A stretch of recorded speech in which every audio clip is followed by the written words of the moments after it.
And we're back to learning Gimp in a year, day 79. Let me show you how you can create dash text outlines. To do it, we use the type tool, left click on the canvas. I press Ctrl A to select it all and then change it to Area Black. Everyone has that inbuilt. And now we reactivate. I move it a little bit to center and now I reactivate the type tool, left click and select the entire text. And you can see under two options that the style is set to filled. And in the last video, I've simply used the drop down here, set it to outlined.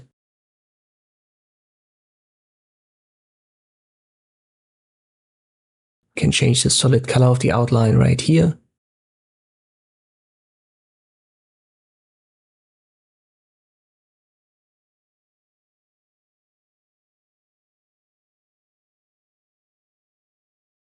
The line width sets the thickness.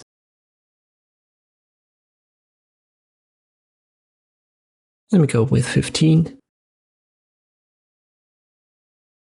But it's also just a line because the dash preset is set to line by default.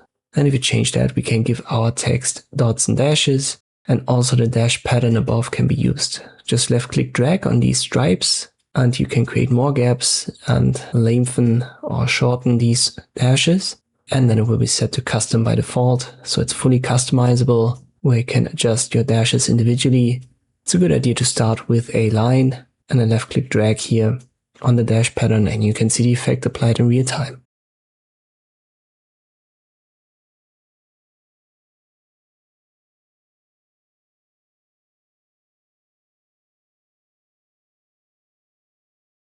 The cap style is also important. Usually round caps are not really what you want. The square cap is a little bit longer and the butt cap is a little bit smaller. That's the difference between the two, but both have this 90-degree angle. And this is how you can create dash text outlines in Gimp. I hope this video was helpful. Thank you for watching and I'll see you next time.